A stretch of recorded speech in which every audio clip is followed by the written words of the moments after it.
Hello students, पिछले video में मैं बता रहा था लैंगिक जनन के बारे में और देखे थे कि लैंगिक जनन के कितने इवेंट्स होते हैं। यानी कि लैंगिक जनन के 3 अवस्था होती है। कौन कौन से होते हैं? एक होता है निषेचन पूर्व अवस्था, दूसरा होता है निषेचन अवस्था और तीसरा होता है निषेचन पश्च अवस्था, यानी कि निषेचन के बाद वाली अवस्था। तो निषेचन पूर्व अवस्था किसे कहते हैं? जो निषेचन के पहले जितनी सारी घटनाएं होती है वो निषेचन पूर्व अवस्था में आ जाएगा। इसमें क्या होगा? निषेचन पूर्व वाले में 2 प्रमुख घटना बताए थे, एक युग्मक जनन और दूसरा युग्मक का स्थानांतरण यानी कि गैमेटोजेनेसिस और गैमेटो ट्रांसफर। तो युग्मक जनन क्या हो रहा था? युग्मक का निर्माण होना ही युग्मक जनन कहलाता था और युग्मक का स्थानांतरण होना आगे पढ़ेंगे, ठीक है।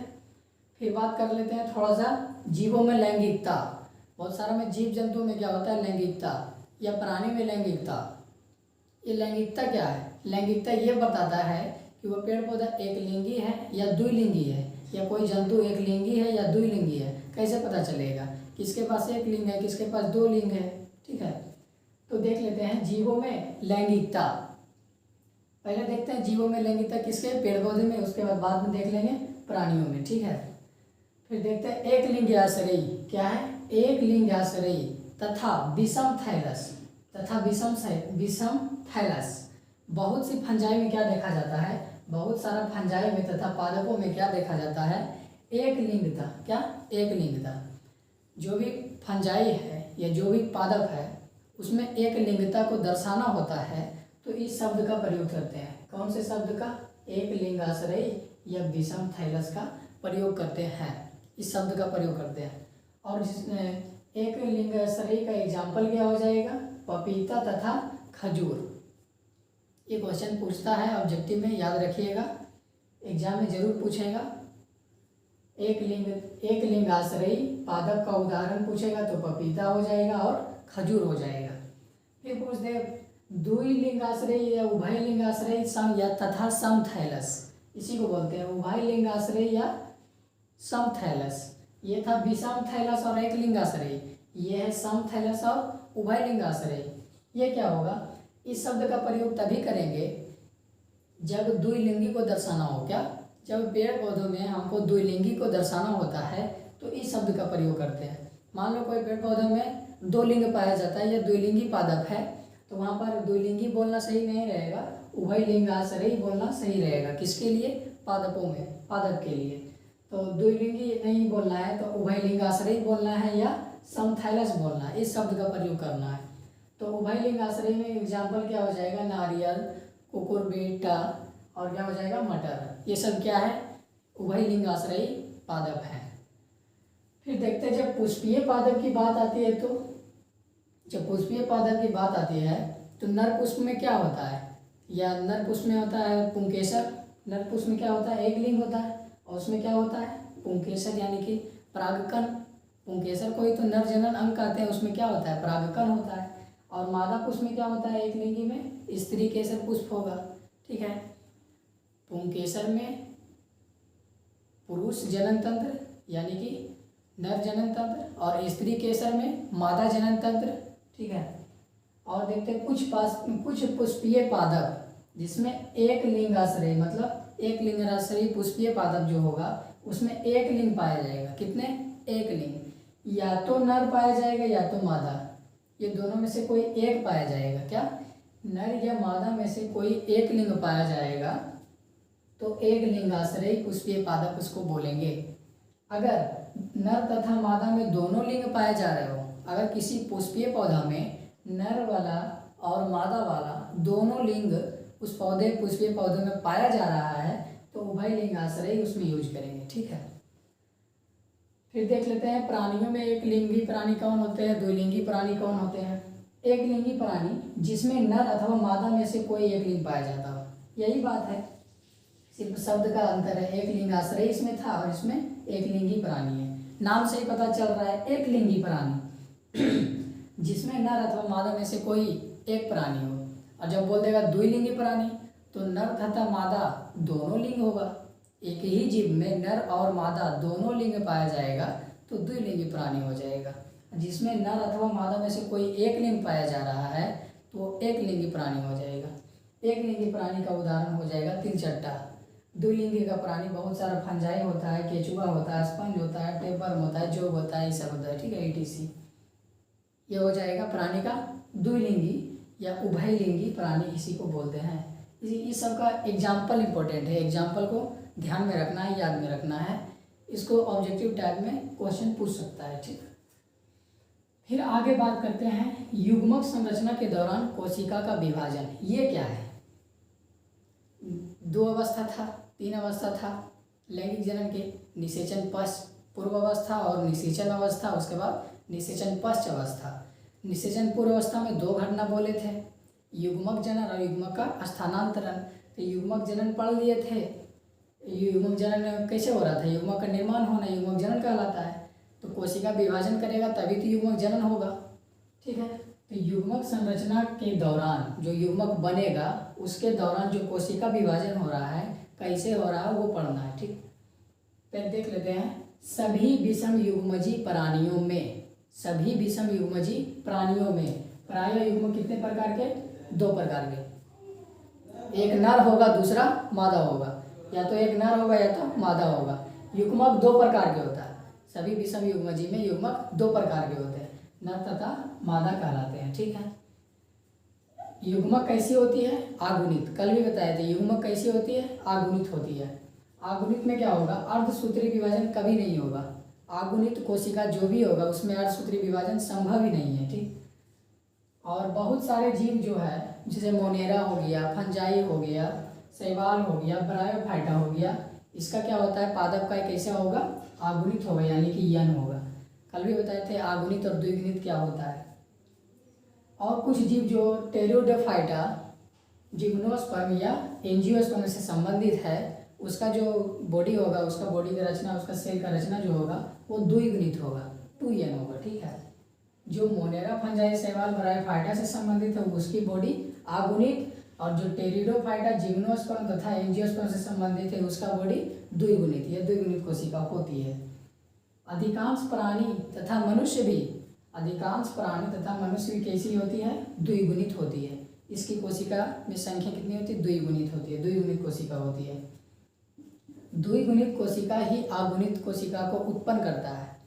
आगुणित कोशिका द्विगुणित कोशिका को उत्पन्न नहीं कर सकता है।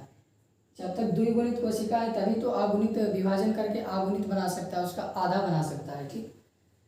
फिर देख लेते हैं ये जो विभाजन करके बना रहा है, द्विगुणित से आगुणित बन रहा है, चाहे एक कोशिका से 2 कोशिका बन रहा है, तो क्या कहलाता है? ये कहलाता है कोशिका विभाजन। क्या? कोशिका विभाजन। एक कोशिका टूटकर, कोई एक कोशिका ये टूटकर कई गुण बन रहा है? 2 गो में, तो 2 गुण बन रहा है तो हो जाएगा ये कोशिका विभाजन। इस प्रक्रिया को क्या बोल देंगे? निर्माण होने की प्रक्रिया कोशिका विभाजन। नए कोशिका का निर्माण होने की प्रक्रिया कोशिका विभाजन। एक कोशिका टूटकर 2 नए कोशिका का निर्माण होने की प्रक्रिया को कोशिका विभाजन कहते हैं। ये 2 प्रकार के होते हैं, एक समसूत्री और दूसरा अर्धसूत्री।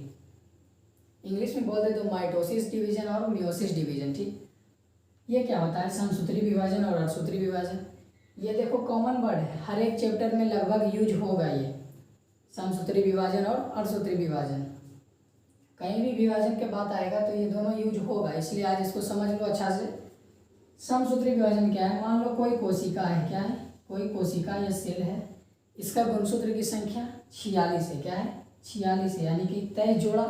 मानव का गुणसूत्र कितना होता है? मानव कोशिका का 23 जोड़ा। इसको 2n यानी कि 23 जोड़ा भी ले सकते हैं और 2n बोल सकते हैं। द्विगुणित है, द्विगुणित है तो 2n, आगुणित है तो इसके लिए n, यानी कि आगुणित है तो हैप्लॉइड और द्विगुणित है तो डिप्लॉइड इंग्लिश में। तो जब कोई कोशिका 2 गो में बढ़ गया, कितने में? 2 में। अब इसका गुणसूत्र को देखते हैं तो दोनों में गुणसूत्र क्या है? समान है। जैसे इसमें भी 2n था और जब 2 कोशिका में बढ़ गया फिर भी इसका गुणसूत्र क्या है? 2n ही है, 2n ही है। गुणसूत्र की संख्या दोनों में समान है, यही तो होता है समसूत्री विभाजन। जो भी विभाजन होगा दोनों में गुणसूत्र की संख्या समान होगी। और अर्धसूत्री में क्या हो जाएगा? लग रहा होगा इसमें समान था, समसूत्री था तो समान था, और इसमें अर्धसूत्री था तो आधा हो जाएगा। हाँ बिल्कुल ही ऐसा ही होगा। अर्धसूत्री विभाजन, कोई सेल है, मानव का कोई सेल है, कोई ह्यूमन बॉडी का कोई सेल है शरीर का, वो कैसा है, 2n यानी कि 46 है, डिप्लॉयड है, 23 जोड़ा है इसलिए डिप्लॉयड है, द्विगुणित है। ये 2 कोशिका में बटा, क्या 2 कोशिका में बढ़ गया। इसमें अगर गुणसूत्र की संख्या n हो जाती है, इसमें भी n हो जाती है, तो क्या लग रहा है इस कोशिका में जितना सारा गुणसूत्र था उसका आधा हो गया है।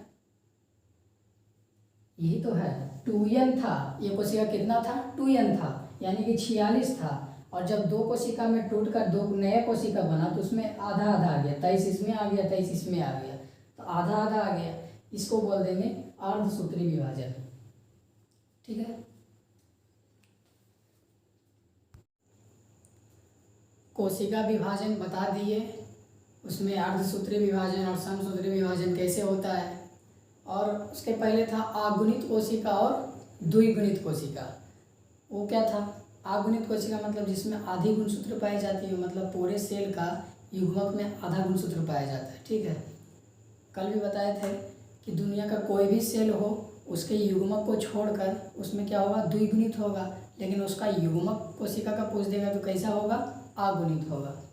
तो आज जो क्रोमोसोम नंबर होता है, मनुष्य का क्रोमोसोम क्या होता है, उसके गुणसूत्र किस में होता है, 2n में कितना होता है, अगुणित में कितना होता है, ठीक है, युग्मक में कितना होता है। तो मानव का जो गुणसूत्र है मनुष्य का, वो 2n गुणसूत्र की संख्या कितनी है, 46 है। तो ये उसके पूछ देगा मानव के युग्मकों में गुणसूत्र की संख्या, तो आधी हो जाएगी, 23 हो गया। इसी तरह से सब है, ये सब आप लोग को याद कर लेना है। ठीक है, इसमें से घरेलू मक्खी का 12 है, तो कितना हो जाएगा युग्मक में, 6 हो जाएगा। मतलब जो भी गुणसूत्र है, जो भी सेल में गुणसूत्र मौजूद है उसके युग्मक में पूछ देगा तो उसका आधा हो जाएगा। इससे क्या समझ रहे हैं आप लोग कि ये इससे डबल है कि नहीं। हाँ डबल है, देखो कोई भी देख लो, 23 46 6 दूनी 12 डबल है। तो ये आधा है तो n, ये आधा है तो n, और वो डबल है तो 2n। ऐसे करके सब याद कर लेना है, क्वेश्चन में पूछता है। इसे घरेलू मक्खियों का हो गया 12, इसका हो जाएगा 6। ओफियोब्लासम का सबसे ज़्यादा क्वेश्चन पूछा जाता है, सबसे ज़्यादा क्रोमोसोम नंबर इसी का होता है। देखो 1260, इसमें किसी का ज़्यादा है, इसका ज़्यादा 1260, और इसके युग्मक में हो जाएगा 630। ठीक, फिर बात करेंगे युग्मक जनन तो बता दिए, उसका सारा प्रोसेस बता दिए, युग्मक जनन क्या होता है, उसके दौरान क्या कोशिका विभाजन होती है वो भी बता दिए। उसके बाद उसी में था युग्मक स्थानांतरण, दूसरा क्या था, युग्मक स्थानांतरण। ये सब किस अवस्था में हो रहा है, निषेचन पूर्व अवस्था में, निषेचन के पहले अवस्था में हो रहा है, अभी निषेचन हुआ कहाँ, तो युग्मक का स्थानांतरण हो रहा है निषेचन पूर्व अवस्था में। और एक क्या था, युग्मक का जनन हो रहा था, बताया युग्मक जनन। युग्मक स्थानांतरण क्या होता है, युग्मक निर्माण के बाद जब युग्मक बन जाए उसके बाद युग्मक क्या होता है, एक दूसरे के युग्मक आपस एक दूसरे के नज़दीक आते हैं। देखो युग्मक निर्माण के बाद एक दूसरे के निकट इसलिए आते हैं ताकि निषेचन हो सके, ताकि युग्मन हो सके या युग्मक संलयन हो सके। दोनों युग्मक मिलेगा तभी तो निषेचन होगा। निषेचन होने के लिए क्या होना पड़ेगा, दोनों युग्मकों को एक साथ आना पड़ेगा, एक साथ नज़दीक आना पड़ेगा। तो बताए थे नर युग्मक चल तथा मादा युग्मक अचल होती है, और स्थानांतरण के लिए एक माध्यम की आवश्यकता होती है। जो भी युग्मक का स्थानांतरण होगा उसके लिए एक माध्यम की आवश्यकता होती है, बिना माध्यम का नहीं होगा, चाहे वो माध्यम कुछ भी हो सकता है। अधिकांश साधारण पादप, शैवाल हो गया, ब्रायोफाइटा हो गया, टेरिडोफाइटा हो गया, जिम्नोस्पर्म हो गया, इस समय क्या होता है, माध्यम में क्या होता है, जल। क्या, युग्मक स्थानांतरण के लिए माध्यम में क्या होता है, जल। जल के द्वारा ही युग्मक स्थानांतरण होता है, जल माध्यम के द्वारा ही, और युग्मक एक दूसरे के नज़दीक आते हैं और निषेचन कर पाते हैं, जिसमें युग्मक का स्थानांतरण संपन्न होता है। फिर यहाँ पर बात करते हैं कि पेड़ पौधा में जो होता है, पुष्प बड़ा बड़ा पेड़ पौधा में क्या होगा, जैसे कि पुष्पीय पादपों में परागण की क्रिया होती है।